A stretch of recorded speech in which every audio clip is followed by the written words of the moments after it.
Om Swastiastu. Assalamualaikum warahmatullahi wabarakatuh. Shalom, nama budaya, salam sejahtera untuk kita semua. Yang terhormat, Dr. I Gusti Ngurah Putra Gunadi, SPJP Konsultan, Dr. Imade Junior Rina Arta, SPJP Konsultan, Dr. Seli Atmadi Kusuma, SPJP Konsultan, Dr. Ellen, SPJP Konsultan, Dr. Ide Bagus Rangga Wibuti, MBiomed, SPJP Konsultan, Dr. Luh Oliva Saraswati Swastika, SPJP Konsultan, Dr. Hendi Wirawan, MBiomed, SPJP, Dr. Nimade Dharma Laksmi, SPJP. Selamat pagi dan selamat berbahagia kami ucapkan kepada para pembicara dan seluruh peserta simposium hari ini. Berjumpa kembali dalam rangkaian acara The 10th Bali Cardiology Update 2021 dengan tema Integrated Cardiovascular Care in Daily Practice. Bali Cardiology Update ke-10 merupakan acara tahunan yang diselenggarakan oleh Perki Cabang Bali. The 10th Bali Cardiology Update 2021 berfokus pada tantangan yang akan dihadapi saat ini dan di masa depan dalam bidang kardiologi. Untuk tahun ini, dikarenakan masih berlangsungnya pandemi COVID-19, maka simposium diadakan dengan cara yang berbeda, yaitu melalui online via Zoom. Namun, hal tersebut tidak mengurangi makna acara kita hari ini. Sebelum memulai acara, mari kita dengarkan sambutan dari Chairman Bali Cardiology Update ke-10, yaitu Dr. Putu Budiana, MBiomed, SPJP Konsultan, VIHA. Kepada Dr. Putu Budiana, MBiomed, SPJP Konsultan VIHA, waktu dan tempat dipersilahkan. Om Swastiastu. Assalamualaikum warahmatullahi wabarakatuh. Shalom, namo buddhaya, salam sejahtera untuk kita semua.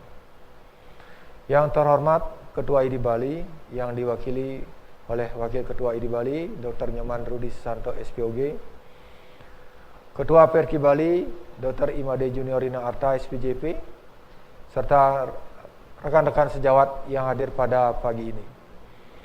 Puji syukur kita panjatkan kehadirat Tuhan Yang Maha Esa, Ide Sang Yang Widiwasa, karena atas rahmat dan karunia beliau kita dapat berkumpul dalam keadaan sehat meskipun di tengah pandemi COVID-19 pada acara The 10 Bali Cardiology Update tahun 2021. Tahun ini, BAP mengangkat tema Integrated Cardiovascular Care in Daily Practice. Bali Cardiology Update merupakan acara tahunan yang diselenggarakan oleh Perki Cabang Bali dan tahun ini telah memasuki tahun yang ke-10. The 10 Bali Cardiology Update 2021 fokus pada tantangan yang akan dihadapi saat ini dan di masa yang akan datang, khususnya di bidang kardiologi. Penyelenggaraan tahun ini berbeda dari tahun-tahun sebelumnya karena kami hadir secara virtual. Selain simposium yang diadakan hari ini dan besok, juga akan diadakan workshop secara virtual pada tanggal 3 Desember dan 10 Desember 2021 tentang acute coronary syndrome, focus on ventricular arrhythmia, part of daily practice, cardiovascular disease in pregnancy, vascular disease dan intensive cardiovascular care. Pada simposium backup tahun 2021 ini, ada 9 subtopik dengan 27 orang pembicara, terdiri dari 11 orang guest speaker, dengan total peserta pada backup kali ini adalah 631 orang, yang terdiri dari 11 orang dokter spesialis, 339 orang dokter umum, dan 113 perawat, dan 168 mahasiswa. Selanjutnya, pada kesempatan kali ini, selaku Ketua Backup tahun 2021, izinkan saya mengucapkan terima kasih kepada penyelenggara, narasumber, peserta, para sponsor, dan panitia Bali Cardiology Update 2021, karena tanpa kontribusi dan perannya, acara ini tidak akan terselenggara dengan baik. Kami atas nama Kardiovaskuler Udayana juga meminta maaf jika terdapat kesalahan maupun hal-hal yang kurang berkenan bagi para peserta, pembicara, ataupun sponsor untuk jadi bahan perbaikan kami di tahun-tahun berikutnya. Akhir kata, kita semua berdoa semoga pandemi COVID-19 segera berakhir Dan sebagai tenaga kesehatan tentu kita harus tetap semangat dan optimis dapat melewati masa pandemi ini dengan terus disiplin menerapkan protokol kesehatan. Terima kasih. Om Santi Santi Santi Om. Wassalamualaikum warahmatullahi wabarakatuh. Salam sejahtera. Acara saya serahkan kembali pada MC. Terima kasih Dr. Putu Budiana, MBiomed, SPJP Konsultan FIHA. Selanjutnya mari kita dengarkan sambutan dari Ketua Perki Cabang Bali, Dr. Imade Junior Rina Arta, SPJP Konsultan, FIHA, FASCC, FSCAI, FESC. Kepada Dr. Imade Om Junior Rina Swastiastu. Arta, SPJP. Assalamualaikum warahmatullahi wabarakatuh. Salam, namo buddhaya, salam sejahtera untuk kita semua. Yang terhormat Ketua ID Provinsi Bali, para guru besar, profesor, senior, dan sejawat, dan adik-adik yang saya hormati dan saya cintai. Puji syukur kita panjatkan kehadirat Tuhan Yang Maha Esa, Ida Sang Yang Widiwasa, karena atas rahmat dan karunia beliau, kita dapat berkumpul di sini pada acara Bali Kardiologi Update yang akan diselenggarakan secara virtual. Tema backup tahun ini adalah Integrated Cardiovascular Care in Daily Practice. Selain simposium, kami juga menyelenggarakan workshop pada 3 Desember dan 10 Desember 2021. Adapun workshop yang kami selenggarakan adalah Acute Coronary Syndrome, Focus on Ventricular Arrhythmia, for Daily Practice, Cardiovascular Disease in Pregnancy, Vascular Disease, and Intensive Cardiovascular Care. Penyakit kardiovaskular terus berkembang pesat, terutama dalam bidang diagnostik dan terapeutik, sehingga diperlukan pengetahuan terkini untuk dapat mendiagnosis, mengobati, dan mencegah penyakit kardiovaskular. Pendekatan integratif dalam penata laksanaan penyakit kardiovaskular sangatlah diperlukan untuk dapat memperoleh hasil yang diharapkan. Kegiatan Bali Kardiologi Update ini bertujuan untuk mengajak peserta dan semua yang berperan, baik dokter spesialis, dokter umum, perawat, dan tenaga medis lainnya, untuk mendapatkan informasi terkini yang berguna terkait dengan penyakit jantung dan vaskular, sehingga dapat mencegah, menurunkan, menangani penyakit jantung khususnya di masa pandemi ini. Hadirin yang saya hormati, izinkan pada kesempatan ini saya selaku Ketua Perki Cabang Bali mengucapkan terima kasih kepada penyelenggara, pembicara, dan narasumber, peserta, para sponsor, dan panitia tentunya Bali Kardiologi Update 2021. Karena tanpa kontribusi dan perannya, acara ini tidak akan terselenggara dengan baik. Atas nama Ketua Perki Bali, saya juga minta maaf apabila terdapat kesalahan maupun hal-hal yang tidak berkenan bagi para peserta, pembicara, ataupun para sponsor sekalian.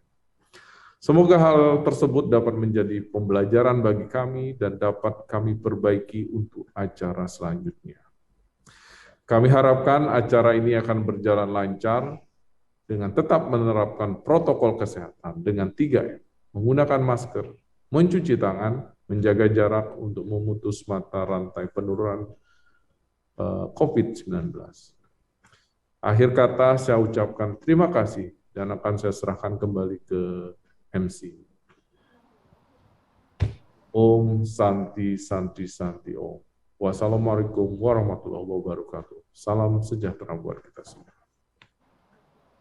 Terima kasih Dr. Imade Junior Rina Arta, SPJP Konsultan. Selanjutnya mari kita dengarkan sambutan dari Ketua ID Bali yang diwakili oleh Wakil Ketua ID Bali, Dr. Inyoman Rudi Susanta, SPOG Konsultan FAIR Mars, yang sekaligus akan membuka acara Bali Kardiologi Update yang ke-10 tahun 2021. Kepada Dr. Inyoman Rudi Susanta, SPOG Konsultan FAIR Mars, waktu dan tempat dipersilahkan. Selamat pagi, salam sehat untuk kita semua dan salam Pancasila. Yang terhormat para guru besar, yang Ketua Perki, Ketua Panitia, kemudian seluruh peserta simposium Bali Kardiologi Update yang ke-10 yang saya banggakan dan saya cintai. Pertama-tama, marilah kita panjatkan puji syukur kehadapan Tuhan Yang Maha Esa, Ida Sang Hyang Widi Wasa. Oleh karena atas berkat rahmat-Nya lah kita bisa berkumpul dalam kegiatan ini dalam keadaan sehat walafiat, meskipun saat ini kita masih melawan COVID-19. Sejawat yang saya cintai, sebelumnya saya mengucapkan terima kasih kepada pihak panitia oleh karena telah memberikan kesempatan kepada IDI Wilayah Bali untuk menyampaikan sambutan pada simposium pagi ini. Sejawat-sejawatku semua, jadi kegiatan ini merupakan salah satu kesempatan yang cukup baik bagi sejawat semua, apalagi tema yang diusung sangat menarik, yaitu Integrated Cardiovascular Care in Daily Practice. Jadi berdasarkan proposal yang saya baca, bahwa kegiatan ini akan memaparkan perkembangan dan informasi terupdate dalam penyakit kardiovaskuler, serta penata laksanaan yang komprehensif di bidang kardiologi dan kedokteran vaskuler. Sejawat yang saya cintai, kita tahu bahwa penyakit kardiovaskuler merupakan penyebab kematian nomor 1 di dunia dan masih menjadi masalah kesehatan utama secara global di seluruh dunia. Jadi saya yakin bahwa kegiatan ini akan memberikan banyak manfaat dalam menambah wawasan serta keterampilan bagi sejawat, khususnya dalam bidang kardiovaskuler. Sejawatku yang berbahagia, jadi izinkan saya mengucapkan selamat kepada panitia yang telah berhasil menyiapkan kegiatan Bali Kardiologi Update yang ke-10. Jadi semoga dengan terselenggaranya kegiatan ini akan memberikan banyak dampak positif dan juga memberikan sumbangsih dalam kemajuan dunia kedokteran. Dalam kesempatan yang berbahagia ini juga saya mengucapkan selamat dan sukses pada seluruh peserta simposium Bali Kardiologi Update yang ke-10. Semoga seluruh peserta dapat mengikuti acara dengan lancar tanpa suatu halangan apapun. Saya juga berharap agar semua materi yang disampaikan dapat diserap oleh peserta dan nantinya bisa dipergunakan dalam praktik sehari-hari, utamanya dalam menurunkan angka kematian akibat penyakit kardiovaskuler. Sebagai akhir kata, di masa pandemi ini, marilah kita menjaga kesehatan dan ikut menyebarkan informasi positif tentang penanggulangan COVID-19 kepada masyarakat. Dan saya berharap kita selalu dalam kondisi sehat dan tidak ada halangan apapun dalam kita melaksanakan tugas. Sebagai akhir kata juga saya mengucapkan permohonan maaf apabila dalam tutur kata saya tadi ada yang kurang berkenan di hati sejawat semua. Terima kasih dan saya ucapkan selamat pagi, salam sehat dan salam Pancasila.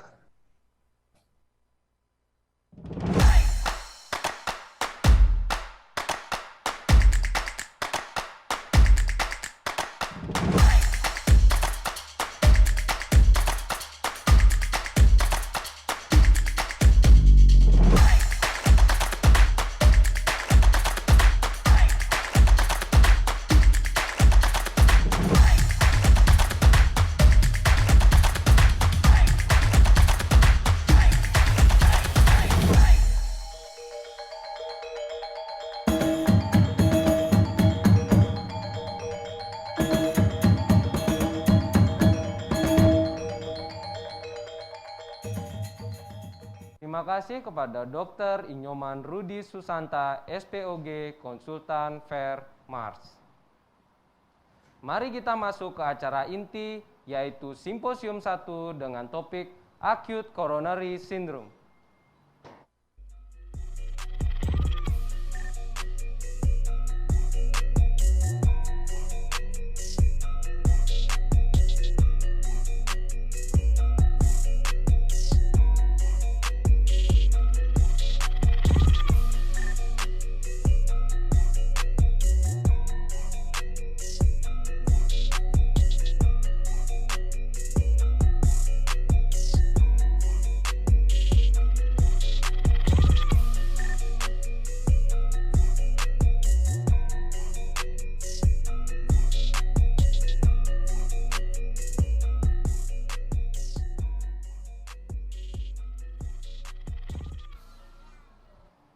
Simposium 1 akan dipimpin oleh moderator Dr. Nimade Dharma Laksmi, SPJP.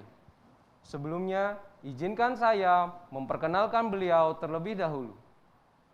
Dr. Nimade Dharma Laksmi, SPJP FIHA, menyelesaikan pendidikan dokter umum di Fakultas Kedokteran Universitas Udayana Denpasar pada tahun 2012.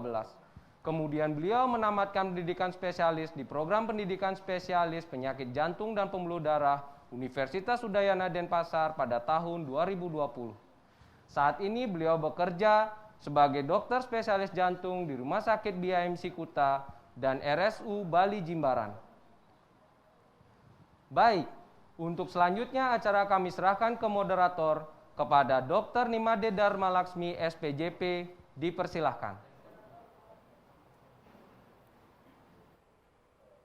Baik, selamat pagi. Terima kasih kepada MC. Selamat pagi dan selamat datang pada acara Simposium 1 Acute Coronary Syndrome pada Bali Kardiologi Update yang ke-10. Pertama-tama, saya ucapkan terima kasih kepada para panitia yang telah memberikan kesempatan kepada saya untuk berpartisipasi dalam backup yang ke-10 ini. Pada topik Simposium 1 pagi ini akan ada 3 topik yang sangat menarik yang akan dibawakan oleh para pembicara yang sudah ahli di bidangnya. Baiklah, topik pertama kita akan membahas tentang the pitfall and strategies in using anticoagulant therapy in acute coronary syndrome, the role of enoxaparin. Topik pertama ini akan dibawakan oleh pembicara kita, Dr. Igusti Ngurah Putra Gunadi, spesialis jantung, pembuluh darah konsultan, FIHA, FASCC. Izinkan saya membacakan sedikit kurikulum vitae beliau. Beliau menamatkan pendidikan dokter spesialis jantung di Fakultas Kedokteran Universitas Indonesia tahun 1994 dan menamatkan pelatihan diagnostik invasif di RS Jantung Harapan Kita tahun 2002 dan konsultan kardiologi intervensi tahun 2006. Beliau pernah menjabat sebagai Kepala Departemen Kardiologi dan Kedokteran Vaskular RSUP Sanglah tahun 2017 dan sebagai staf pengajar Departemen Kardiologi dan Kedokteran Vaskular RSUP Sanglah Fakultas Kedokteran Universitas Indonesia tahun 1994 sampai Juni 2020. Untuk topik pertama dengan durasi 20 menit, kami persilahkan kepada Dr. Igusti Ngurah Putra Gunadi, spesialis jantung konsultan untuk menyampaikan. Terima kasih. Selamat pagi, selamat berjumpa, salam sehat. Pagi ini kita akan membahas mengenai bagaimana permasalahan dan strategi dalam hal penggunaan antikoagulan pada ACS dan bagaimana peranan dari enoxaparin.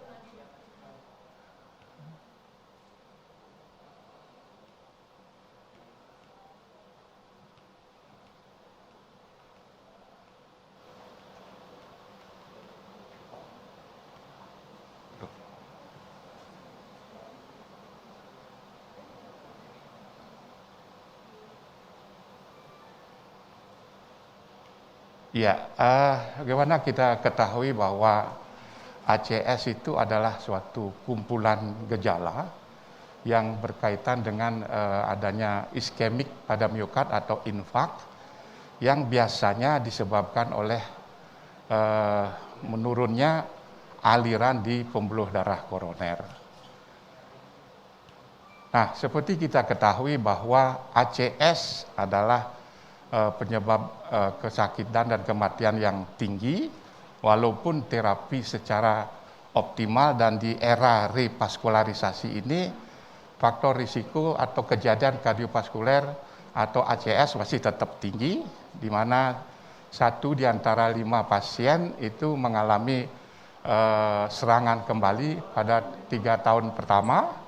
Nah, seperti kita ketahui bahwa proses ACS ini adalah dimulai dari terbentuknya trombus yang disebabkan oleh rupturnya plak sehingga terjadi penyempitan pada pembuluh darah koroner.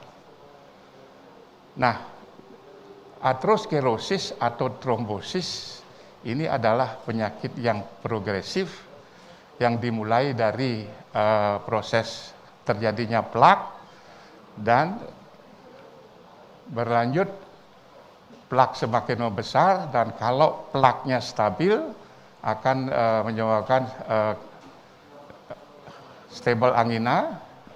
Nah, progresivitas dari plak ini pada suatu saat kalau dia permukaannya tidak stabil, maka dia akan bisa membentuk terjadi suatu trombosis. Nah, trombosis inilah yang menyebabkan terjadinya subset ACS, yaitu bisa berupa unstable, non-STEMI, STEMI, atau kematian mendadak. Nah, untuk mendiagnose dari suatu ACS itu sebetulnya dari anamnesis yang baik, kita sudah bisa mengarah apakah secara klinis keluhan dari pasien itu mengarah ke angina atau bukan.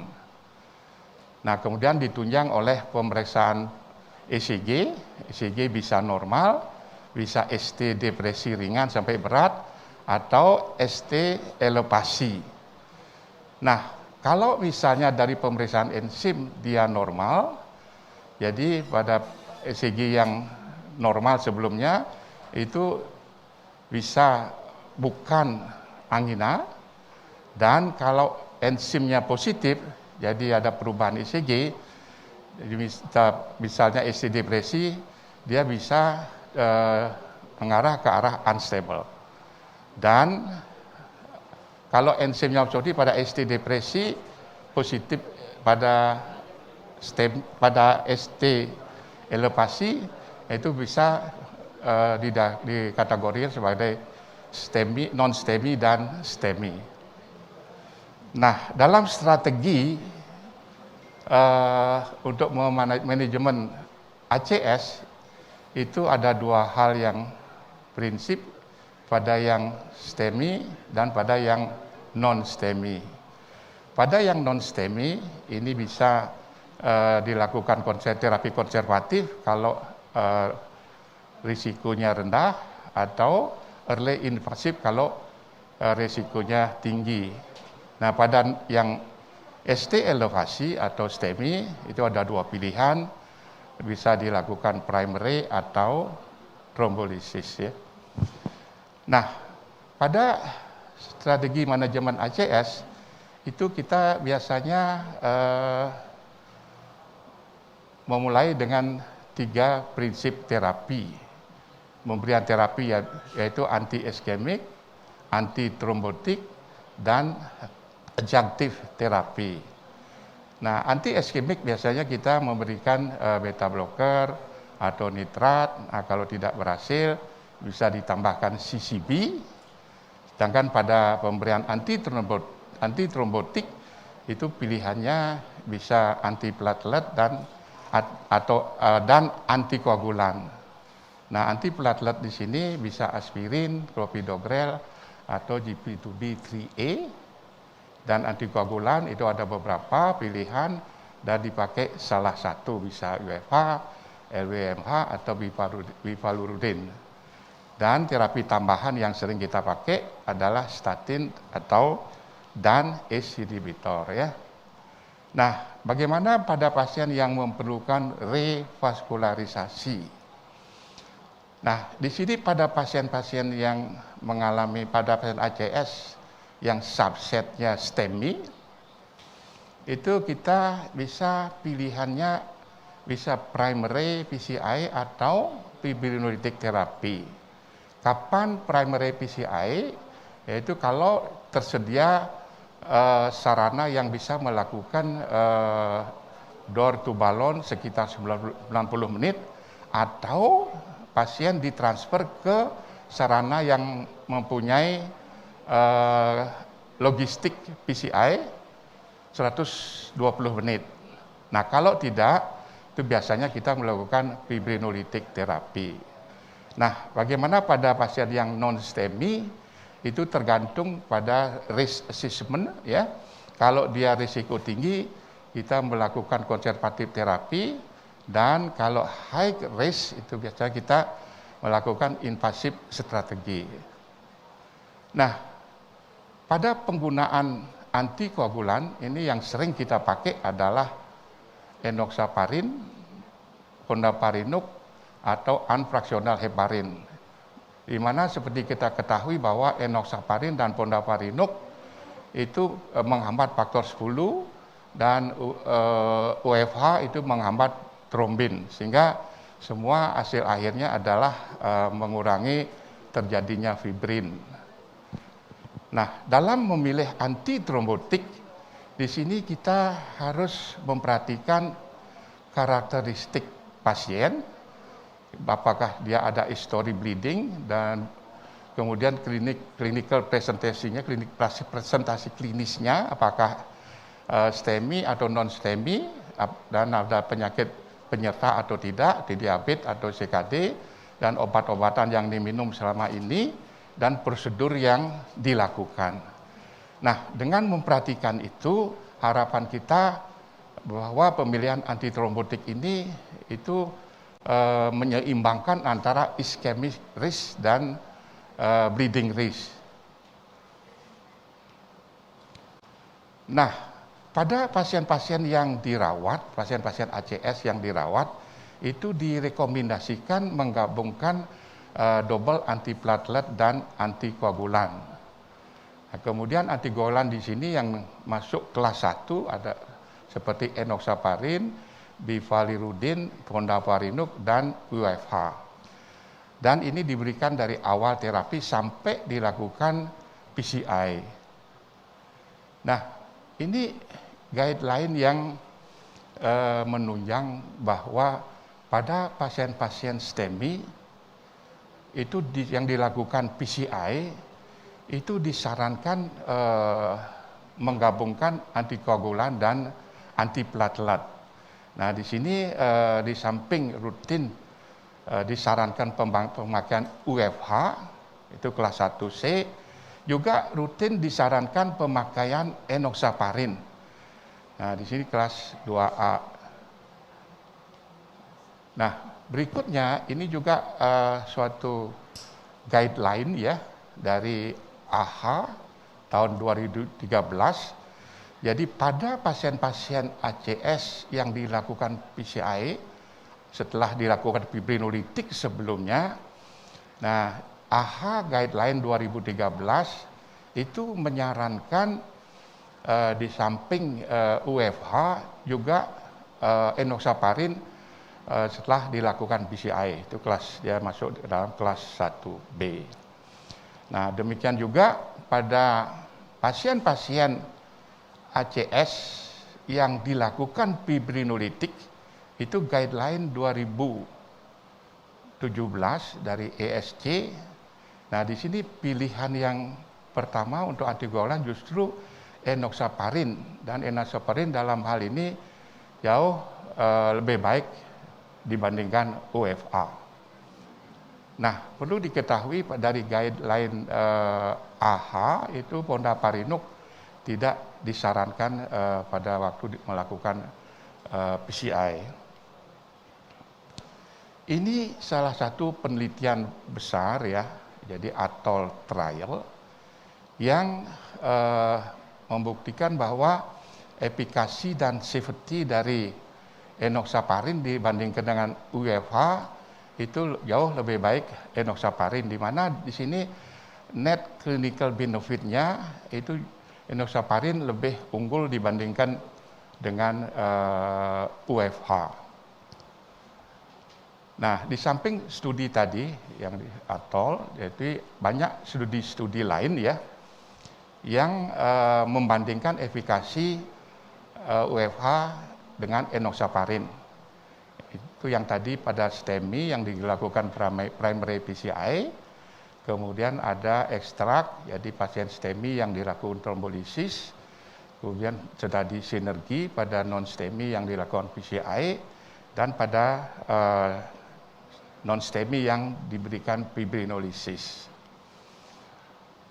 Nah, pada meta-analisis, jadi pada systemic review dan meta-analisis yang dilakukan pada 23 studi, yaitu dengan jumlah pasien yang cukup besar ya, hampir 31.000 pasien.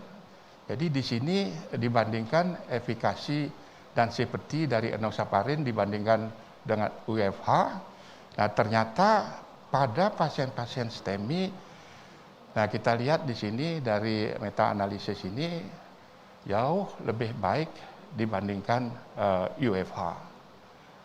Sedangkan pada systemic review juga dan meta-analisis pada pasien-pasien non-STEMI ini kelihatannya antara enoxaparin dan unprecedented hampir sama, tetapi secara overall itu tetap menunjukkan enoxaparin lebih baik dibandingkan dengan UFH.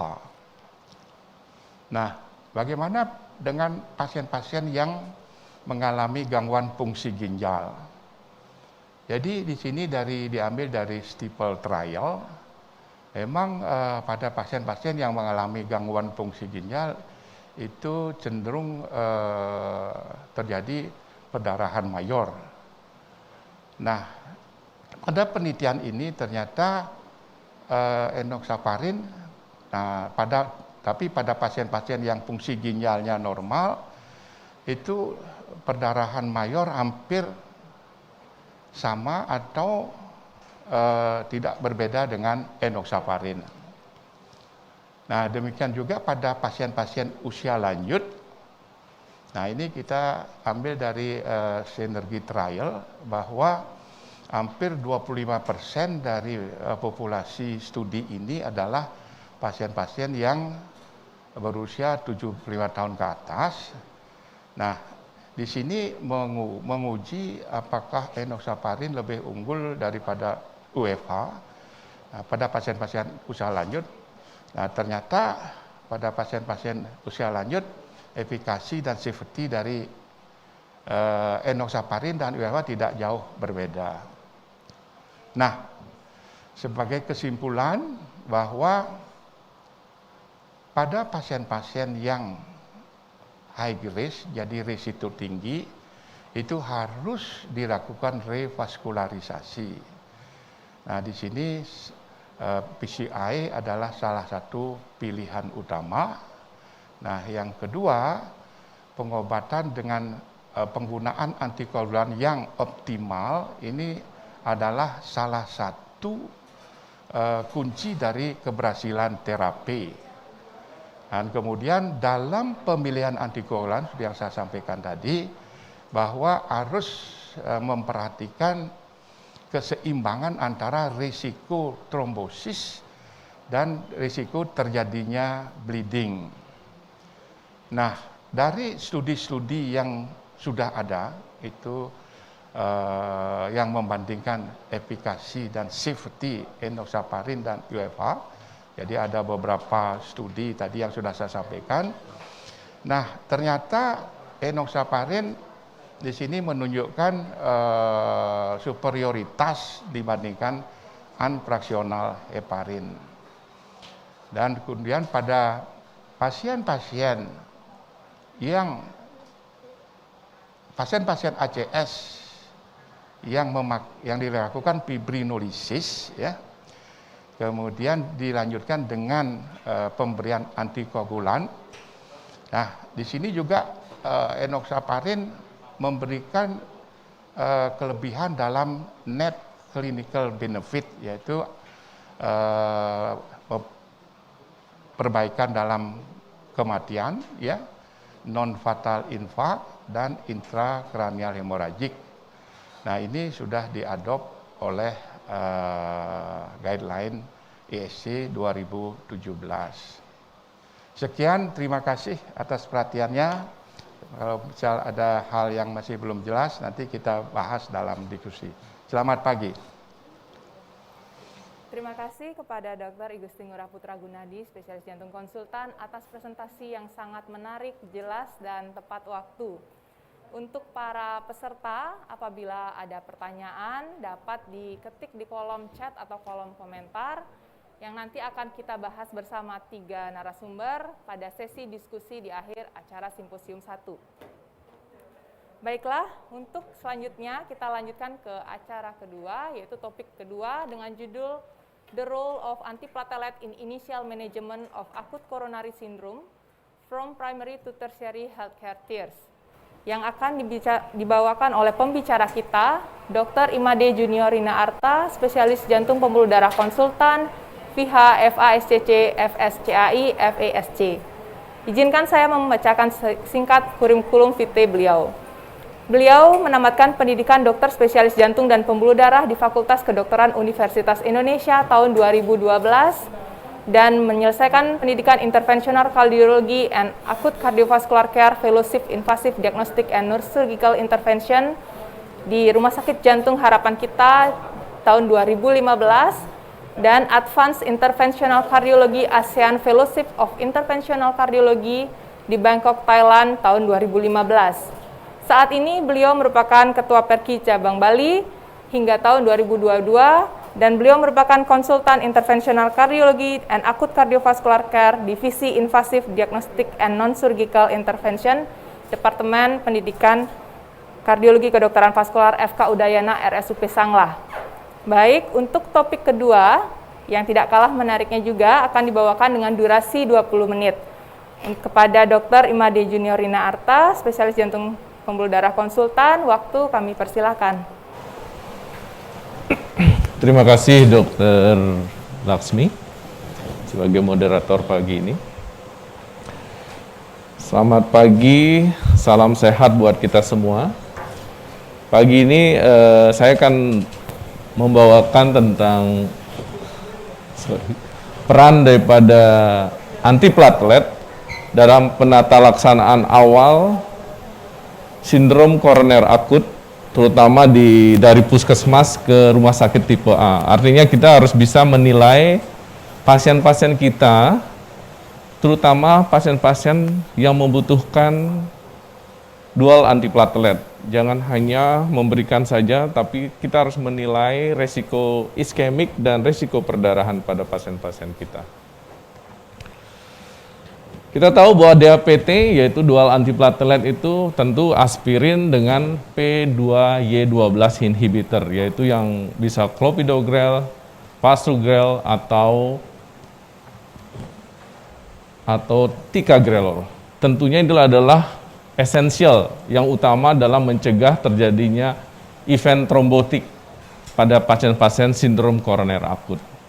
Rekomendasi guideline jelas ya, bahwa kita diusahakan untuk memberikan poten P2Y12 inhibitor, yaitu tika dan prasugrel, dibandingkan clopidogrel. Tapi tentunya clopidogrel harus diberikan pada kasus-kasus di mana resiko perdarahannya tinggi. Berdasarkan trial, penelitian Triton Timi 38, trial daripada Plato, yang di mana kita juga ikut dalam Plato trial di Indonesia, itu menunjukkan bahwa superioritas daripada penggunaan poten antiplatelet, yaitu tika, dibandingkan clopidogrel dalam menurunkan kematian kardiovaskular, miokard infark, dan stroke sangat superior dibandingkan clopidogrel. Tentunya kita harus melihat dengan bertambahnya usia, kemudian pasien-pasien dengan risiko tinggi perdarahan, dan membandingkan, membalance antara kejadian trombotik atau iskemik, kita harus memilih anti trombotik yang tepat terhadap pasien-pasien sindrom koroner akut atau pasien-pasien yang sudah menjalani PCI. Nah, itu yang utama dalam pemilihannya. Kita tahu sindrom koroner akut yang sudah disampaikan oleh Dr. Putra Gunadi tadi, bahwa tentu nyeri dada yang tipikal iskemik, yang khas iskemik, yaitu adanya rasa berat, terbakar, tentunya berdasarkan EKG dan biomarker. Tentunya yang kita udah tidak perlu membahas yang non-STEMI, jelas adanya biomarker yang positif dengan gambaran baik itu EKG-nya normal atau terjadinya iskemik, tanda iskemik, T inversion, atau adanya ST depression, downsloping, atau the winter sign, atau Whelan syndrome. Itu adalah tanda-tanda untuk menunjukkan bahwa suatu non-ST acute coronary syndrome. Kalau yang khas tentunya yang STEMI, yang karena STEMI ST elevasi, tentunya ada perubahan di EKG dalam 10 menit kita bisa mendiagnosis. Nah, antiplatelet drug atau obat antiplatelet itu tentunya untuk sindrom koroner akut kita bisa lihat di mana aktivasi dari platelet dan kaskade koagulasi itu berperan penting dalam terjadinya evolusi daripada non-STEA acute coronary syndrome, non-STEMI. Tentunya juga antikoagulan juga merupakan obat yang esensial untuk menentukan pasien-pasien yang kita rencanakan untuk lakukan PCI atau revaskularisasi. Pemberian aspirin dan poten P2Y12 yaitu ticagrelor atau prasugrel emang secara rekomendasi guideline sudah menentukan bahwa merupakan pilihan utama. Tapi tentu kita harus memilah pada pasien-pasien yang dimana kontraindikasi terhadap pemberian poten antiplatelet, terutama pada high bleeding risk patient atau pasien-pasien ada kontraindikasi. Data ini yang dari ADAPT DES Study, yaitu menunjukkan bahwa ternyata perdarahan itu setelah pasien-pasien keluar dari rumah sakit yang sudah menjalani PCI, itu bukannya menurun, tetapi risiko perdarahannya dalam setahun, 2 tahun semakin meningkat. Tentunya kadang-kadang seorang intervensi atau seorang kardiologi selalu melakukan tindakan, mengharapkan melakukan yang terbaik buat pasiennya dengan cara melakukan tindakan PCI. Padahal kita harus menilai pasien ke depannya bahwa tidak hanya melakukan treatment iskemik, tapi juga menilai bleeding risk. Kita bisa lihat di sini, angka kejadiannya hampir 6,6% dalam 2 tahun resiko perdarahan setelah successful PCI, setelah diobservasi selama 24 bulan. Yang sering terjadi adalah kita bisa lihat di sini adalah perdarahan gastrointestinal, kemudian adanya peripheral perdarahan, kemudian urinari perdarahan, kemudian adanya daripada lokasi puncture ataunya retroperitoneal, perdarahan retroperitoneal. Artinya dalam 1 tahun, 2 tahun kemungkinan risiko perdarahan akan semakin tinggi walaupun sudah dilakukan PCI. Nah, ini yang dasarnya adalah setelah diteliti ternyata kalau kita mempunyai pasien, setelah kita lakukan PCI, setelah dia pasiennya pulang, idealnya kita harus memberikan DAPT jangka panjang. Akhirnya setelah terjadinya perdarahan, kita harus men-stop suatu DAPT yang dimana dibutuhkan untuk mencegah risiko trombosis atau risiko iskemik pada pasien itu. Nah, ini adalah yang kita lihat bahwa risiko mortalitas setelah post-discharge, setelah dilakukan PCI, hampir 13% dibandingkan tidak adanya perdarahan post-discharge. Artinya pasien ini mortalitasnya akan semakin tinggi. Nah, ini adalah penelitian pada slide ini, the TRACER trial, yang dilakukan pada penelitian pada non-STEMI pasien, hampir 13.000 pasien. Dia menilai myocard infarct dan BRC bleeding, perdarahan 30 hari setelah post sindrom koroner akut. Yang terjadi di sini adalah adanya trade-off atau pertukaran antara risiko myocard infarct dibandingkan risiko perdarahan. Kita bisa lihat di sini pada pasien-pasien yang risiko perdarahannya tinggi, bukannya dia kematiannya oleh karena suatu myocard infarct, malah bertukar ke arah kematian oleh karena perdarahan. Yang kita lihat di sini sangat bermakna. Ini adalah banyaknya dilihat adanya DAP trial. Jadi perkumpulan beberapa penelitian dalam 1 tahun melihat rata-rata perdarahan yang terjadi pada pasien-pasien. Mereka menggunakan skor yang berbeda-beda dalam hal menilai perdarahan. Nah, ini kita bisa lihat dari Arctic trial kemudian sampai Smart Date trial, rata-rata perdarahannya adalah 0,3 sampai 2,8%. Sayangnya pada penelitian-penelitian menilai perdarahan ini, high bleeding risk pasien yang perdarahan risiko tinggi tidak ada atau dikeluarkan atau tidak underrepresented. Artinya bahwa ternyata pasien-pasien yang high bleeding risk itu rata-rata tidak masuk dalam banyak penelitian.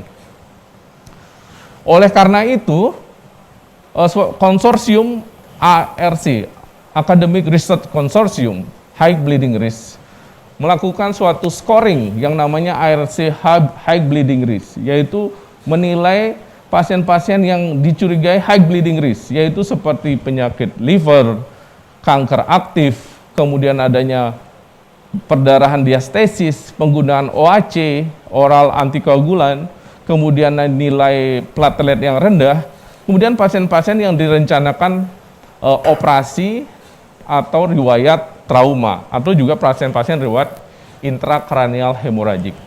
Dari skor yang kita dikatakan pasien itu adalah risiko pasien-pasien high bleeding risk adalah paling tidak adanya 1 mayor atau adanya 2 minor. Jadi kalau ada 2 kriteria ini, artinya pasien-pasien itu adalah umumnya pasien-pasien high bleeding risk. Nah, tentunya crusade saat ini sangat dipakai untuk menilai terutama pasien-pasien yang akan menjalani coronary angiography.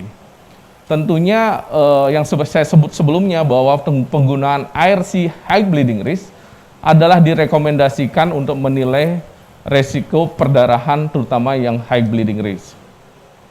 Konsensus ini sudah dipakai untuk mengevaluasi secara clinical trial, artinya penelitian-penelitian diharapkan menggunakan konsensus ini untuk penelitian-penelitiannya, untuk menilai safety, effectiveness daripada penggunaan obat atau device atau pemasangan stent pada pasien-pasien yang akan menjalani PCI. Nah, di dunia nyata, di rumah sakit Mount Sinai Hospital, ternyata secara the real world mengatakan bahwa sekitar 44% pasien-pasien yang menjalani PCI itu adalah berkriteria high bleeding risk.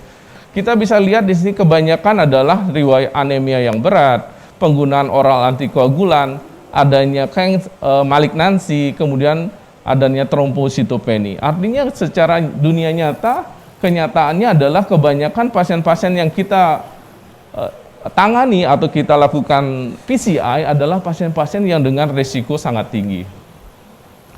Nah, ini adalah kumulatif insiden perdarahan dan iskemik yang terjadi pada pasien-pasien tersebut. Kita bisa lihat bahwa ternyata mortalitasnya bukannya menurun, malah bertambah tinggi. Bisa kita lihat terhadap primary bleeding hampir 9,1% selama 36 bulan. Sedangkan terhadap mortalitas maupun terhadap risiko perdarahan itu juga sangat tinggi. Terhadap miokard infark itu juga sangat tinggi pasien-pasien yang high bleeding risk setelah PCI. Nah, oleh karena itu tentu kita tahu bahwa DAPT itu merupakan antara penggunaan aspirin dengan poten antiplatelet emang menjadi cornerstone utama dalam hal pengobatan akut coronary syndrome.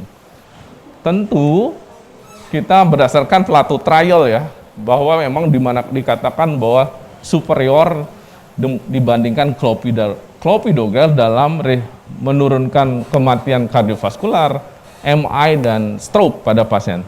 Tentu kita tidak bisa mengadop secara 100% bahwa penggunaan poten antiplatelet menjadi pilihan. Kita harus menimbang risiko perdarahan pada pasien-pasien kita. Nah, ini adalah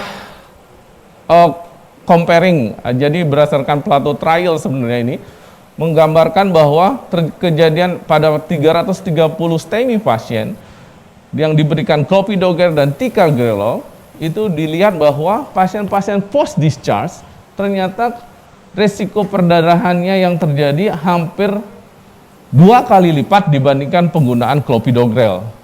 Nah, ini juga bisa dilihat juga perdarahan yang signifikan setelah penggunaan ticagrelor sangat bermakna dibandingkan pemberian clopidogrel.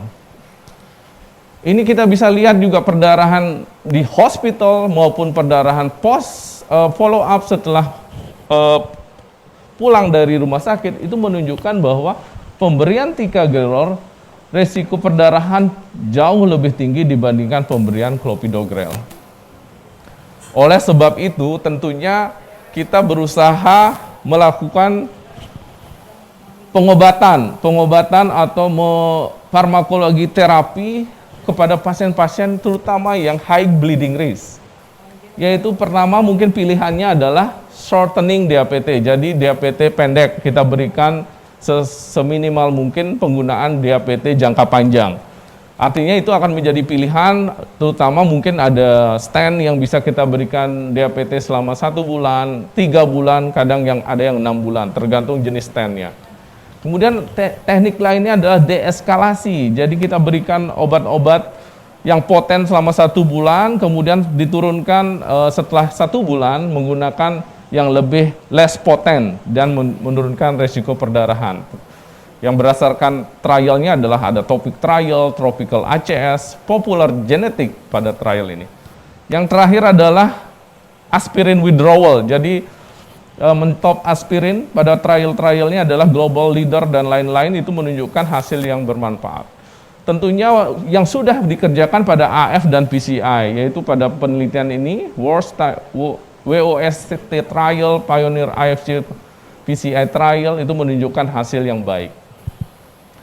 Nah, ini yang saya sebutkan tadi, bahwa perdarahan juga terjadi pada pasien-pasien di atas umur 70 tahun. Ya, popular age trial ini menunjukkan bahwa pasien-pasien usia di atas 70 tahun, resiko perdarahannya dan mortalitasnya jauh lebih tinggi dibandingkan di bawah 70 tahun. Nah, tentunya kita selalu membandingkan dengan Asia.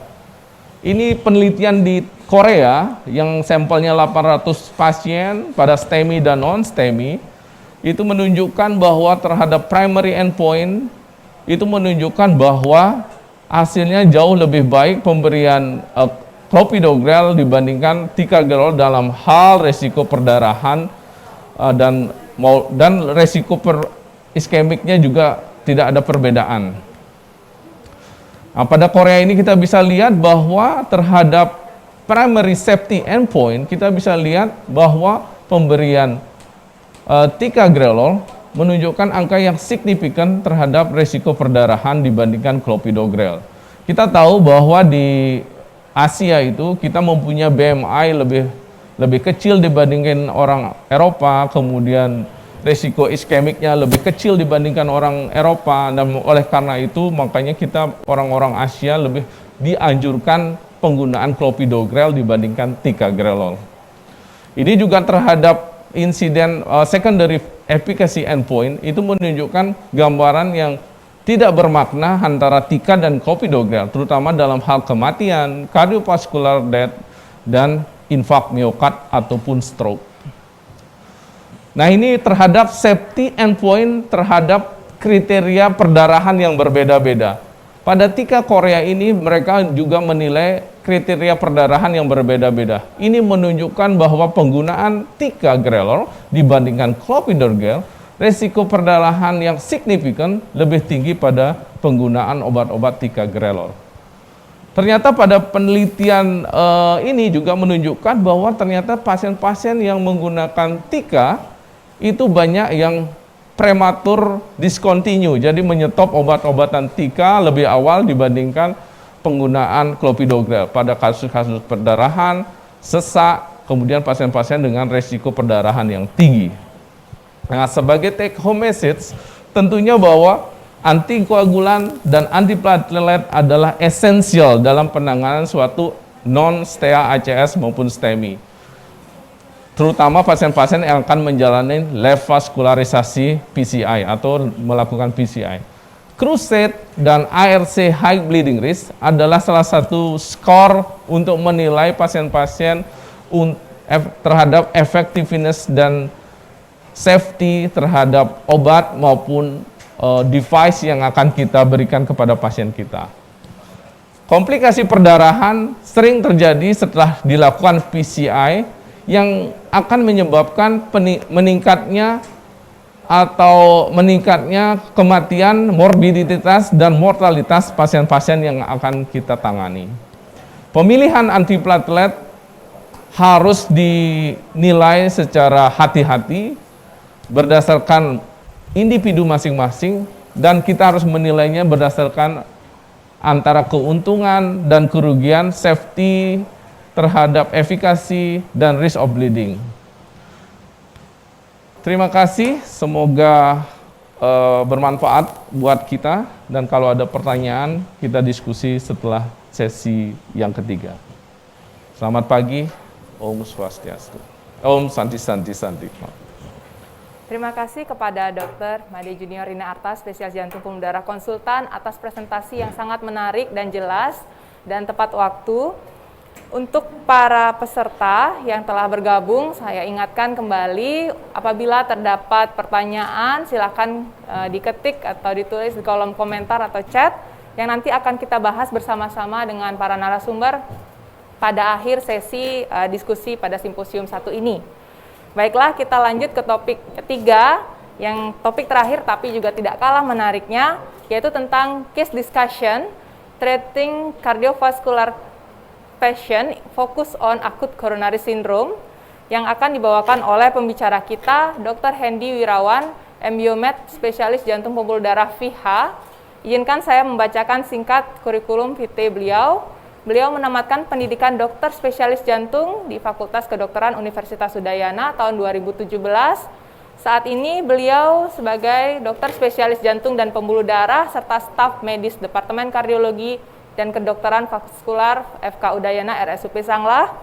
Beliau juga ketua tim pelaksana penjamin mutu Prodi Jantung dan Pembuluh Darah Universitas Udayana dan instruktur ACLS Perki.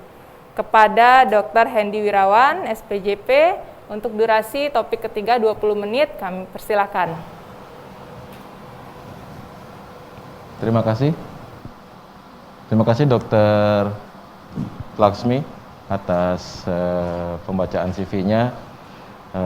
Pagi ini saya diberi kesempatan untuk membawakan diskusi kasus yang telah tadi dipaparkan oleh guru dan senior saya, Dr. Gunadi dan Dr. Junior.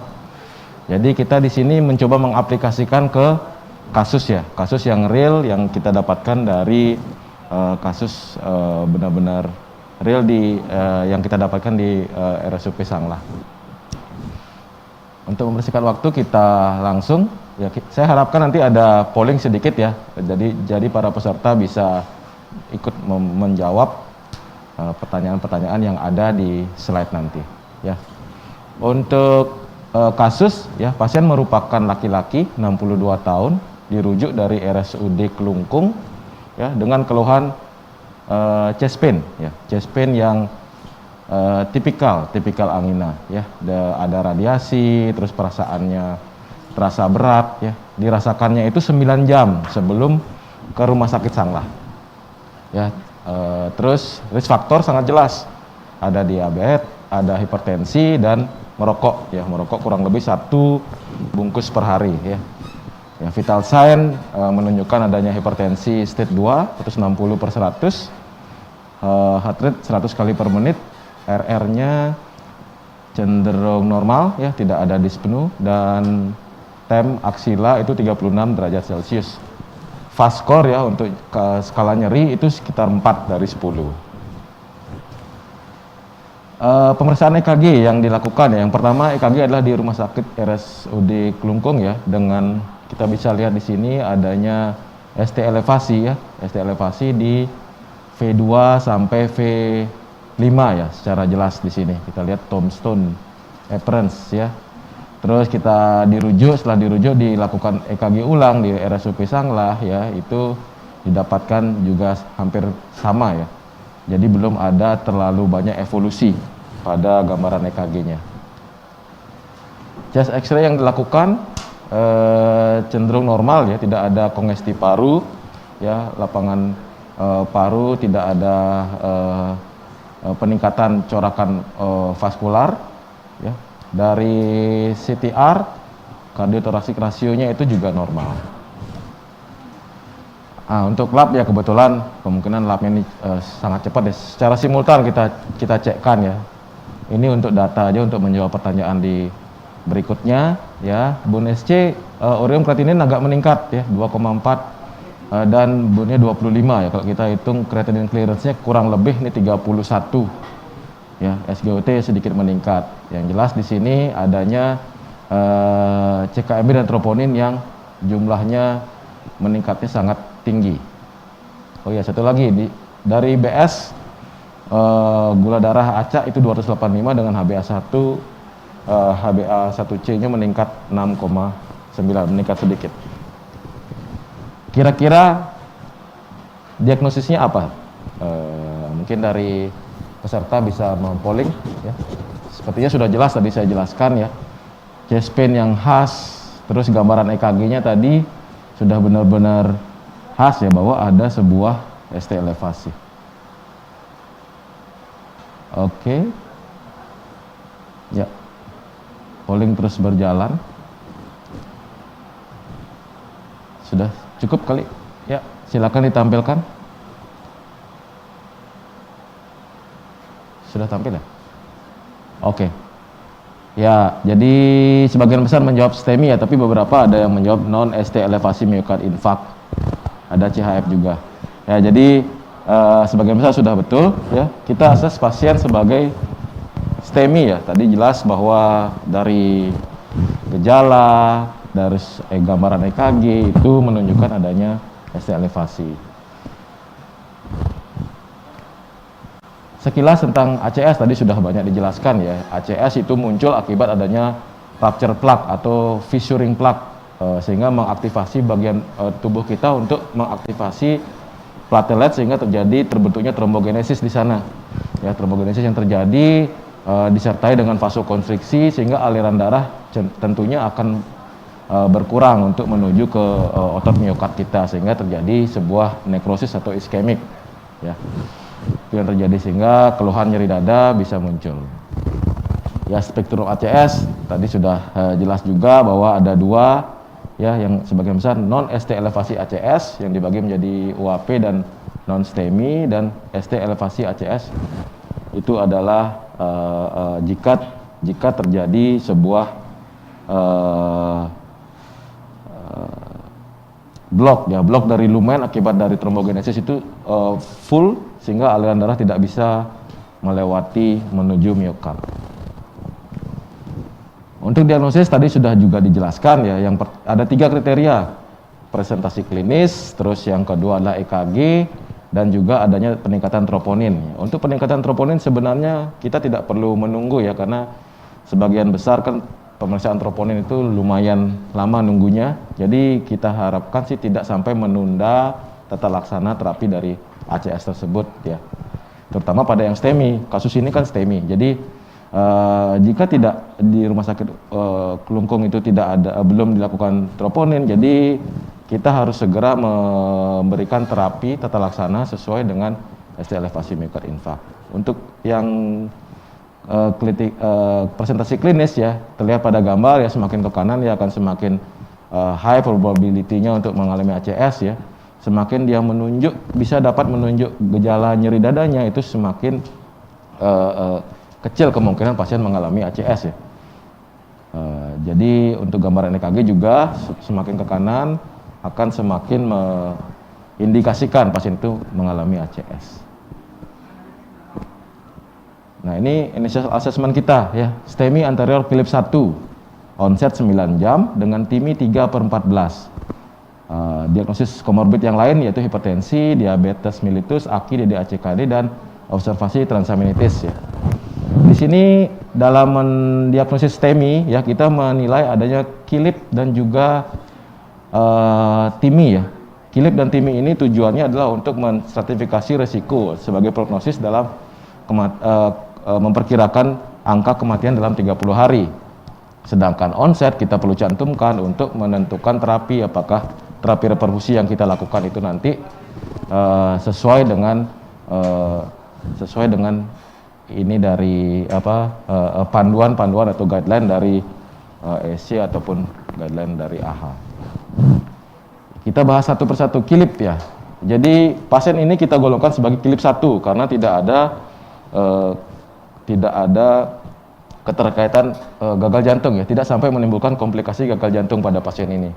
Semakin tinggi angka kilip, maka angka mortalitasnya akan semakin tinggi ya. Pada pasien ini kita nilai kilip 1 ya, tanpa adanya gejala gagal jantung, mortalitasnya sekitar 6%. Ya, tapi kalau dia ada gagal jantungnya, gagal jantung ringan, misalnya ada ronki yang hanya sedikit di basal paru, itu kilip 2 dengan angka kematiannya kemungkinan dalam 30 hari adalah 17%. Dan kalau kilip 4 itu yang paling heboh, yang paling berat ya, sudah shock kardogenik ya. Angka kematiannya juga sangat tinggi. Kalau kita menemukan pasien STEMI dengan kilip 4 ya, hampir 80% pasien itu akan mengalami kematian dalam 30 hari. Terus Timiris juga penting ya. Di sini ada beberapa poin-poin yang kita masukkan ya untuk menentukan Timiris score dari pasien ya. Ini juga menentukan 30 hari mortality untuk pasien-pasien dengan STEMI ya. Perbedaan dengan non ST elevasi itu totalnya ada beda ya, kalau dari non ST elevasi ada 7, tapi kalau STEMI itu 14. Pada pasien ini kita dapatkan dengan recording stopped. Pada pasien ini kita dapatkan dengan poinnya 3 ya. Poin 3 dengan angka kematiannya 4,4 ya. Cenderung kecil ya. Jadi prognosis pada pasien kita ini yang kita bahas ya cukup baik. Nah, berikutnya menyambung tadi ya yang sudah dibawakan oleh dokter junior mungkin. Apa pilihan antiplatelet yang kita gunakan? Ya, apakah menggunakan aspilat ditambah dengan non poten antiplatelet, aspilat ditambah dengan poten antiplatelet, apakah poten antiplatelet saja atau aspilat saja? Silahkan dipilih kira-kira apa pilihan untuk pasien ini, pasien dengan STEMI, dengan AKI ya juga tadi, HB ya cenderung normal. Polling bisa dimulai. Pemilihan antiplatelet kira-kira apa? Bisa? Polling? Belum ada yang memilih ya?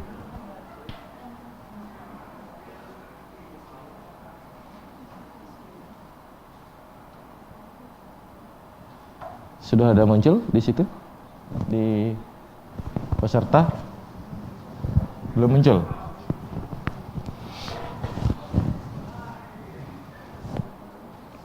Bisa milih enggak? Coba dari peserta. Oke, kalau tidak ada untuk mempersingkat waktu ya. Oke, kita lewat saja. Jadi pilihan apakah yang terbaik untuk antiplatelet ya pada pasien ini? Pilihan antiplatelet pada pasien STEMI ya ada beberapa ya. Kita sekarang mau membagi dua dulu. Apakah kita akan melakukan primary PCI atau melakukan fibrinolysis? Ya, jadi kalau kita gunakan primary PCI ada beberapa banyak pilihan ya untuk menemani atau menambahkan dari aspirin tersebut, bisa clopidogrel, prasugrel yang poten antiplatelet. Tapi ketika pasien hanya dilakukan fibrinolitik, kita hanya menggunakan aspirin ditambah dengan clopidogrel loading dose ya. Nah, ini sesuai dengan buku pedoman tata laksana sindrom koronari akut dari Perki ya. Disimpulkan seperti ini. Antiplatelet yang digunakan ketika primary PCI bisa menggunakan ticagrelor atau clopidogrel jika tidak ada kontraindikasi pada penggunaan ticagrelor. Tapi kalau pada fibrinolytik yang dilakukan atau diberikan pada pasien antiplateletnya adalah aspilat dengan clopidogrel ya. Tapi kalau segera dilakukan PCI itu kita switch ke ticagrelor. Itu pilihannya. Namun ya, tadi juga sudah dijelaskan bahwa poten antiplatelet itu tentunya memiliki efek samping yang lebih tinggi resiko bleedingnya. Ya, jadi hati-hatilah pada pasien-pasien ACS yang akan kita berikan poten antiplatelet. Kita harus menilai resiko bleeding dan resiko iskemiknya agar tetap seimbang. Ya, ketika kita memberikan poten antiplatelet pada pasien-pasien yang resiko tinggi terhadap perdarahan, itu akan menyebabkan terjadinya sebuah bleeding, ya, terjadi mayor bleeding, di mana kita ketahui bersama bahwa angka mayor bleeding pada pasien ACS itu meningkatkan mortalitas dan morbiditas pasien tersebut, ya, baik itu berupa kematian akibat bleeding, bisa karena myokard infark yang berulang, ya, bisa karena stroke. Itu lebih meningkat pada pasien-pasien yang mengalami perdarahan, sehingga kita harus menimbang, ya, tadi sudah dijelaskan bahwa asesmen resiko bleeding sangat penting, ya. Pada pasien ini, ya, kita mencoba menggunakan precise DAPT score, ya, yang direkomendasikan, salah satu yang direkomendasikan. Asesmen resiko pada pasien ACS tersebut untuk bleeding risk score-nya itu kan ada banyak, ya. Salah satunya yang disarankan adalah precise DAPT, ARC HBR, bisa Crusade, ya. Kali ini kita coba menggunakan precise DAPT. Ya, kalau kita masukkan kriteria dari hemoglobin, WBC, kriteria umur, creatinine clearance, adanya prior bleeding apa tidak, ya, kita coba masukkan bahwa pasien ini skornya 30. Skor precise DAPT 30 itu merupakan resiko HBR, ya, high bleeding risk. Ya, jadi disarankan memang penggunaan DAPT yang lebih pendek dibandingkan dengan penggunaan jangka panjang untuk DAPT tersebut. Ya, apa aplikasinya? Ya, algoritma ini menunjukkan bahwa ketika kita mendapatkan pasien ACS dengan high bleeding risk, ya, high bleeding risk, kita harus memilih obat-obat antiplatelet sebagai on top dari aspirin. Itu harus hati-hati, ya, dan tergantung dari tata laksana kita. Ketika pasien ini nantinya misalnya kita lakukan PCI, tapi pasien itu dengan high bleeding risk yang berisiko, maka pilihannya adalah bisa aspirin dengan AC atau AT, ya. Jadi aspirin dengan clopidogrel atau aspirin dengan ticagrelor. Waktunya, ya, itu di APT hanya sampai kurang lebih 6 bulan. Ya, 6 bulan, dan kita lanjutkan dengan menggunakan single antiplatelet. Tapi kalau pasien ini dilakukan fibrinolisis, ya, pilihannya satu aja. Kalau dia high bleeding risk, ya, yaitu AC antiplatelet dengan aspirin dengan clopidogrel kurang lebih, ya, lebih dari 1 bulan, ya, bisa sampai 6 bulan juga. Ya, makanya harus hati-hati. Tapi kalau pasien ini misalnya high bleeding risk-nya rendah, banyak ada pilihan yang bisa kita berikan, ya, bisa ticagrelor, ya, ataupun prasugrel, ya, pada yang dilakukan PCI. Jadi, ya, antara dua ini pilihannya, ya, dengan jangka waktu DAPT yang lebih singkat dibandingkan dengan pasien-pasien yang high bleeding risk-nya negatif. Oke, kalau dilihat dari guideline, ya, tahun 2020, jadi yang paling atas ini tidak bisa kita berikan karena kan di sini disarankan ticagrelor dan prasugrel. Tapi di situ dikatakan bahwa prasugrel dan ticagrelor itu kurang lebihnya adalah kalau tidak bisa diberikan, itu bisa digunakan clopidogrel, ya. Tapi kalau pasien ini dilakukan fibrinolitik, ya, pilihan tadi clopidogrel pilihannya, ya. Ya, clopidogrel dan ticagrelor tadi sudah banyak dibahas, ya, bahwa poten antiplatelet semakin naik daun, ya, banyak ada penelitian-penelitian baru. Tujuannya adalah sangat baik, ya, untuk mengurangi angka mortalitas dan morbiditas pasien-pasien ACS yang kita tangani, ya. Kita lihat bahwa clopidogrel dan ticagrelor itu sangat baik menurunkan angka mortalitas, tapi di satu sisi memang pasien-pasien yang kita berikan itu resiko bleedingnya semakin tinggi, ya. Banyak penelitian-penelitian tentang ticagrelor yang membandingkan dengan clopidogrel seperti Plateau trial dan TREAT trial ini menunjukkan angka yang konsisten bahwa ticagrelor memiliki hasil yang baik dalam menurunkan mortalitas dan morbiditas. Tapi yang terjadi pada pasien dengan di Asia Timur, ya, di Asia yang mewakili kita di Indonesia, terjadi perbedaan karena perbedaan karakteristik pasien, karakteristik kita dengan orang-orang Eropa, maka di sini didapatkan perbedaan ya. Ternyata di Asia itu angka risiko perdarahannya itu lebih tinggi dibandingkan dengan risiko iskemiknya, sehingga didapatkan dengan poten antiplatelet didapatkan angka bleeding yang lebih tinggi pada pasien-pasien Asia. Ya, di sini disimpulkan bahwa ya ticagrelor dan prasugrel memang memiliki risiko ya bleeding yang lebih tinggi. Terus kalau dia angka efektivitasnya itu tidak jauh berbeda ya. Jadi iskemik risknya itu sama-sama, tapi dengan poten antiplatelet itu lebih meningkatkan mortalitas, meningkatkan angka perdarahan. Berikutnya pertanyaan ketiga, untuk antikoagulan apa yang diberikan? Bisa di-polling?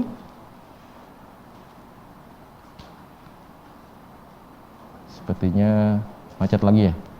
Oh ya, oke. Sudah mulai. Ya. Antikoagulan yang diberikan ya bisa di-stop mungkin ya. Ada beberapa yang menjawab enoxaparin yang 2 kali 0,6 dan enoxaparin IV bolus ya. Yang mana yang betul ya? Ini pasien dengan STEMI ya, STEMI dengan onset 9 jam. Kita mengetahui antikoagulan sangat penting untuk mencegah trombus generasi ya, dan sangat merupakan terapi utama juga pada pasien-pasien ACS. Kita balik ke sini, antikoagulan ya. Jadi ada pilihannya kalau dilakukan primary PCI itu adalah UEFA dan enoxaparin, tapi kalau dia fibrinolytik ada banyak pilihan ya, enoxaparin, UEFA dan fondaparinux. Untuk yang jika kita melakukan fibrinolysis ada pilihannya ini, enoxaparin yang nomor 1A ya, UFH itu 1B. Tapi kalau fondaparinux itu 2A dengan level of evidence-nya jadi B.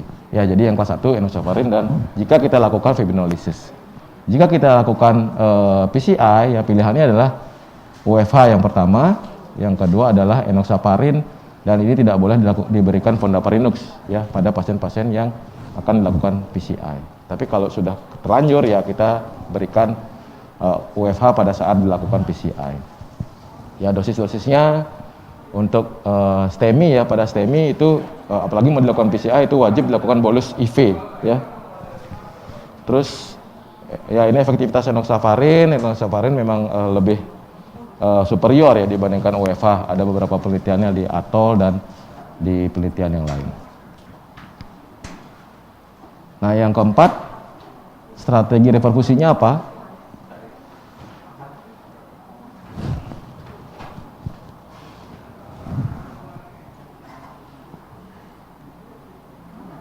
Oke, ya, hampir seimbang antara yang menjawab fibrinolytik dan primary PCI. Jadi pilihannya apa sih ya? Pasien ini kan dengan onset 9 jam ya. Jadi ketika kita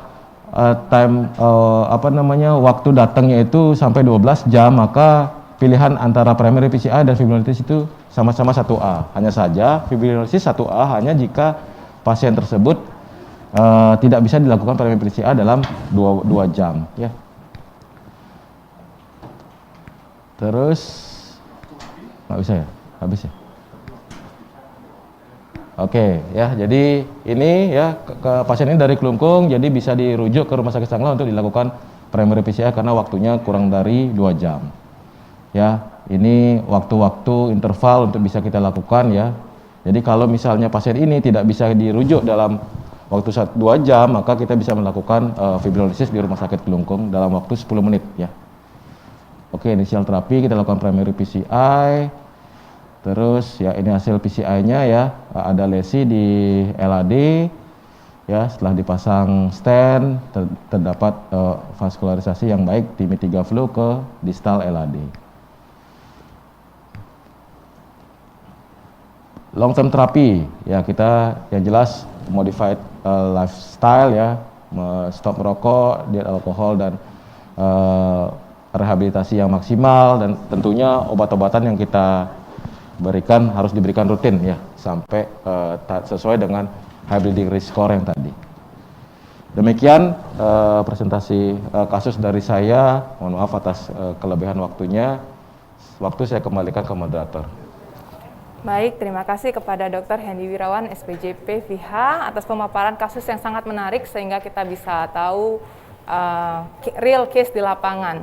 Baiklah, sekarang kita masuk pada sesi akhir acara Simposium 1 ini, yaitu sesi diskusi yang akan kami bahas selama 15 menit dan akan mengundang seluruh pembicara pada sesi Simposium 1, yaitu Dr. Gunadi SPJP, Dr. Juniorina SPJP, dan Dr. Hendy Wirawan SPJP. Kami akan membahas tentang pertanyaan yang sudah ada dari para peserta. Mungkin bisa ditampilkan.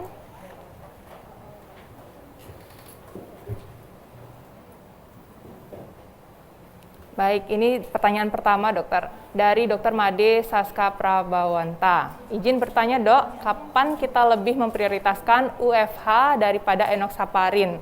Dan kasus yang seperti apa yang kita lebih memilih Fondaparinux dibandingkan UFH dan enoxaparin? Terima kasih, dokter. Mungkin pertanyaan pertama saya bisa persilahkan Dr. Gunadi untuk menjawab, memberikan komentar, dokter. Ya, terima kasih Dr. Made. Ini pertanyaan yang bagus sekali. Jadi kapan kita lebih memprioritaskan UFH daripada enoxaparin? Dan kasus seperti apa yang kita lebih memilih Fondaparinux dibandingkan UFA dan enoxaparin? Nah, tadi saya jelaskan ya, dari studi-studi ya, kita berdasarkan studi ini, kapan memilih UFA, kapan enoxaparin, kapan Fondaparinux gitu ya. Nah, dari studi tadi ada banyak studi yang memperlihatkan efikasi dan safety dari enoxaparin itu lebih baik dibandingkan dengan UFH. Tapi studi yang enoxaparin bandingkan Fondaparinux itu relatif jarang ya. Nah, pada prinsipnya penggunaan UFH dan enoxaparin itu hampir sama ya. Apalagi pada pasien-pasien yang post trombolisis atau pasien-pasien yang dilakukan PCI ya, kecuali Fondaparinux ini tidak disarankan. Nah, ini yang perlu diingat, tidak disarankan pada pasien-pasien ACS yang dilakukan trombolisis dan dilanjutkan dengan PCI. Saya kira itu yang perlu diingat. Nah, selain itu Fondaparinux juga masih disarankan, tapi studinya yang tidak banyak ya. Itu yang bisa saya sampaikan. Baik, terima kasih Dr. Gunadi atas komentarnya. Mungkin Dr. Junior dan Dr. Hendy ada komentar tambahan? Mungkin saya pada prinsipnya semuanya mungkin untuk pilihan untuk acute coronary syndrome ya.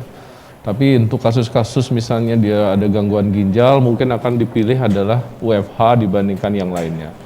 Tentunya kalau pasien-pasien yang kita rencanakan untuk suatu invasive strategi, mungkin ya pilihannya adalah enoxaparin dibandingkan golongan yang lain. Karena berdasarkan penelitian yang disampaikan Dr. Gunadi, efikasi kemudian manfaatnya jauh lebih baik dalam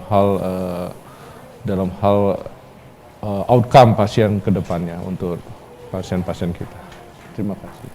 Baik, terima kasih Dr. Junior atas komentarnya.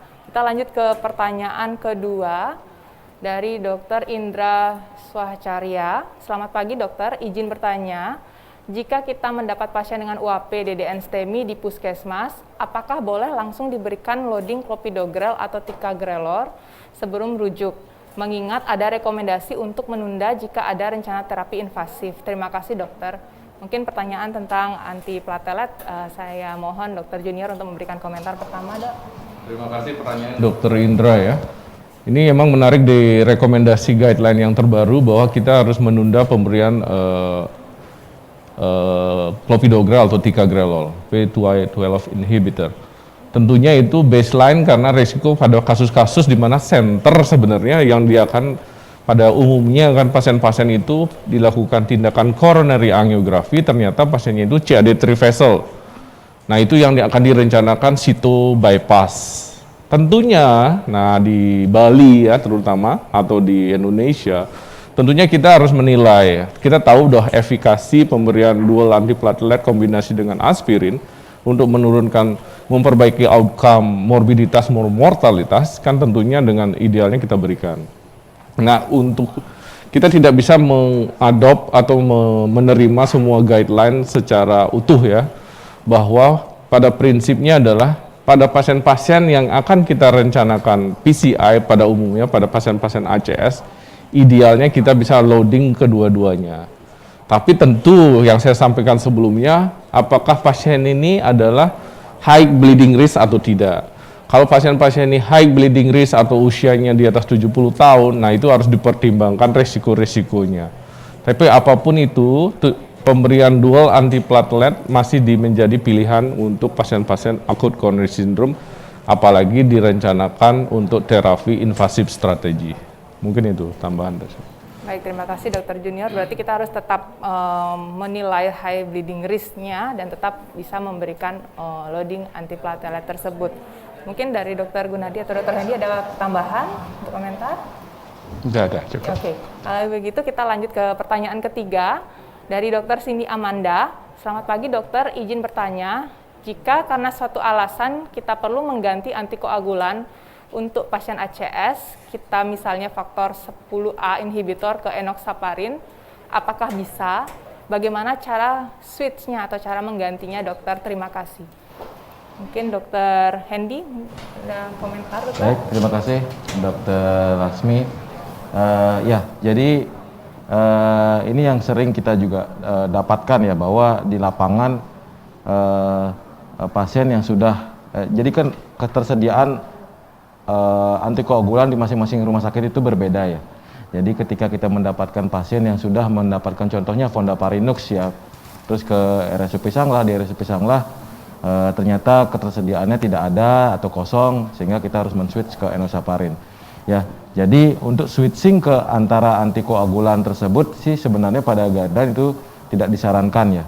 Jadi dari heparin ke enoxaparin atau Fondaparinux atau ke enoxaparin itu memang tidak disarankan, tapi memang dari hasil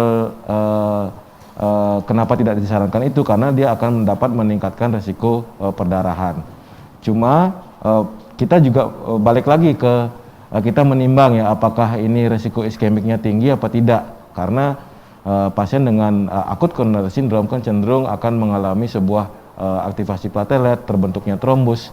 Sehingga kalau memang tidak ada pilihan, jadi kita masih bisa mempertimbangkan untuk men-switch-nya ke enoxaparin.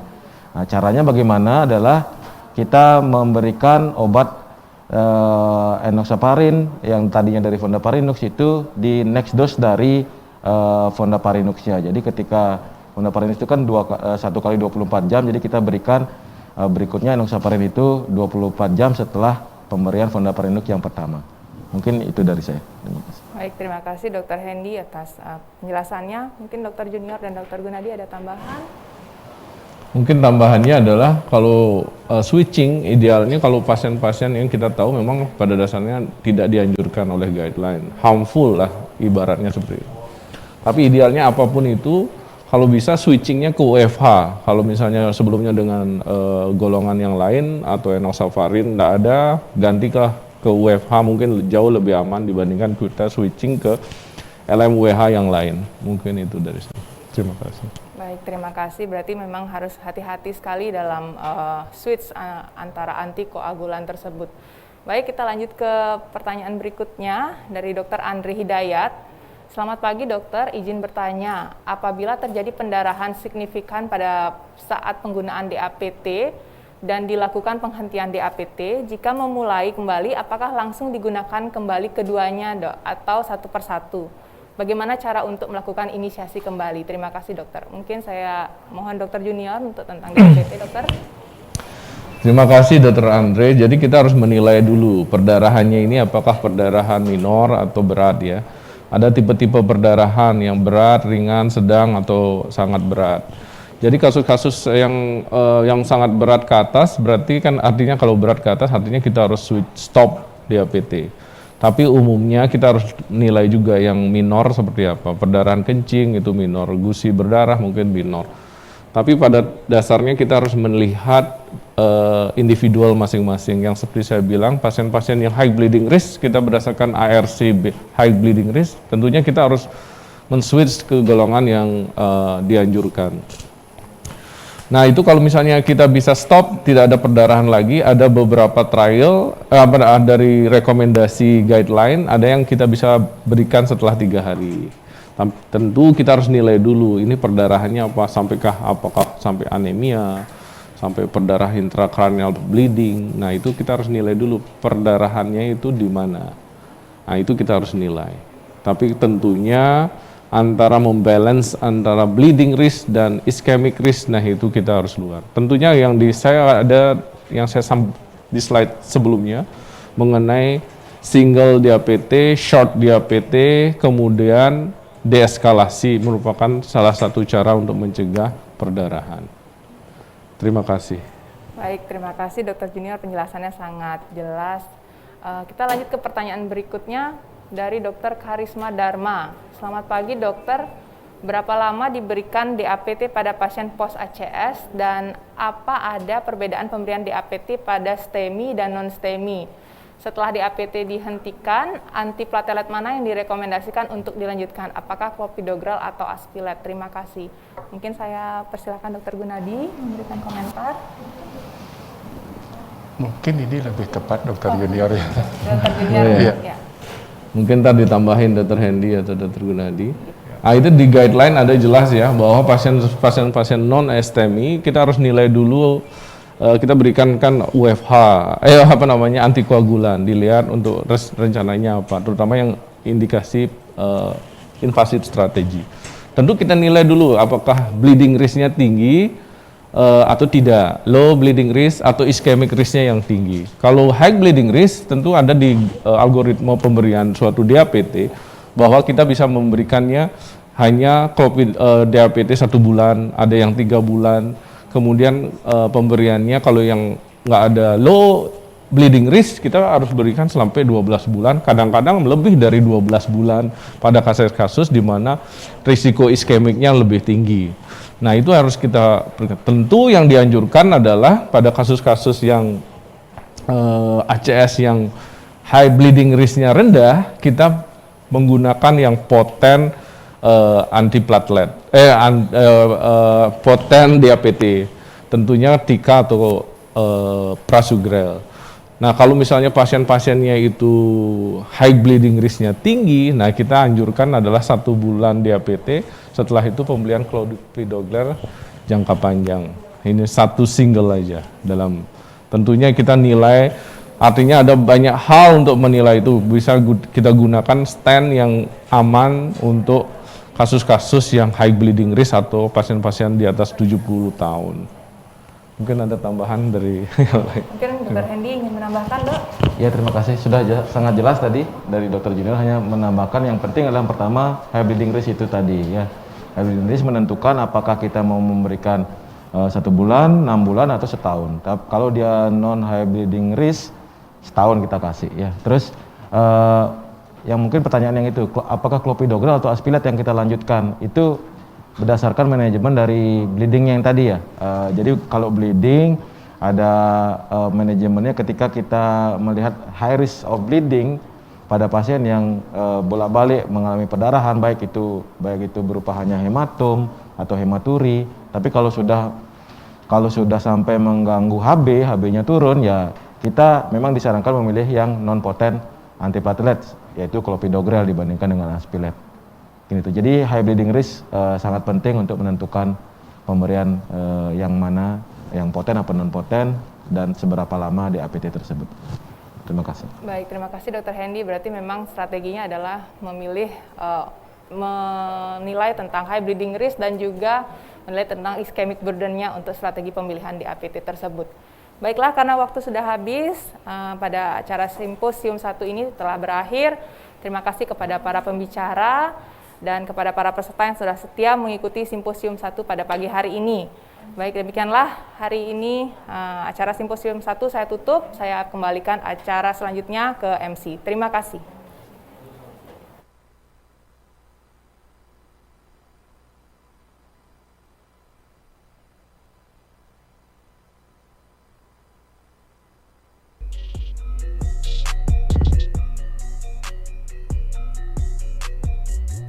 Lovenox, or the story of a small syringe that has come a long way in 30 years.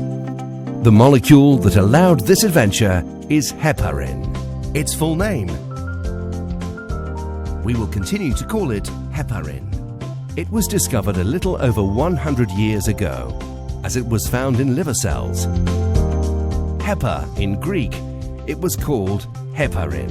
This molecule has the ability to prevent the formation of blood clots. In the 1970s, research and development teams isolated a fraction of heparin with anticoagulant activity, but lower hemorrhagic risk than unfractionated heparin.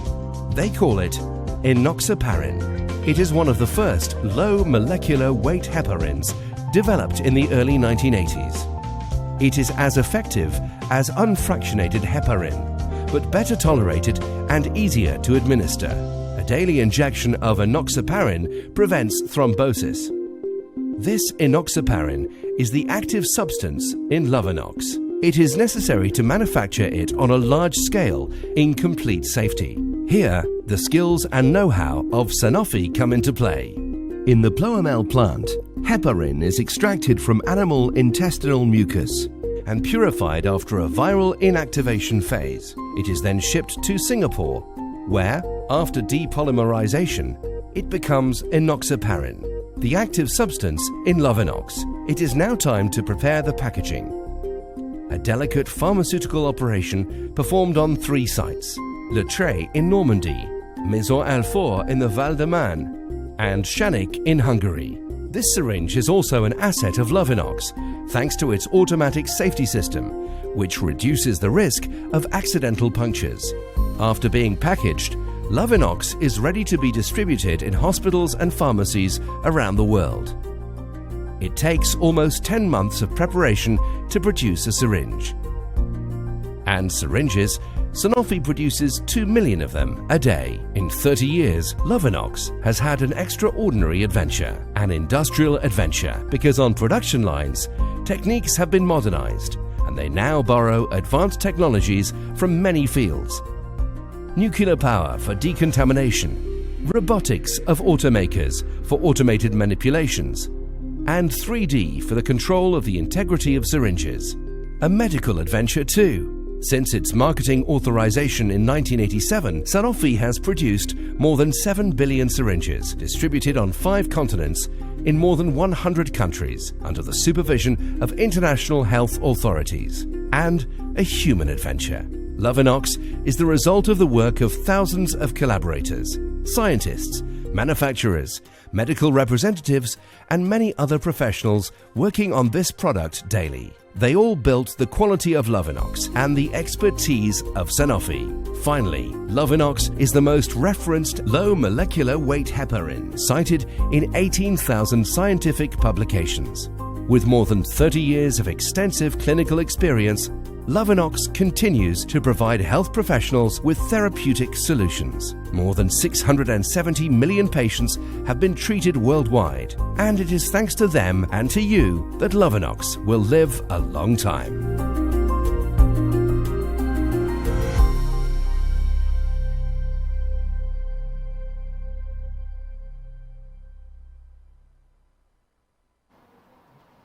Baik, terima kasih kepada moderator Dr. Nimade Dharma Laksmi, SPJP FIHA. Demikian acara Simposium 1 hari ini. Diingatkan kembali kepada peserta agar tidak lupa mengisi feedback yang terdapat di akhir acara pada 12 Desember 2021. Sebagai syarat untuk mendapatkan sertifikat,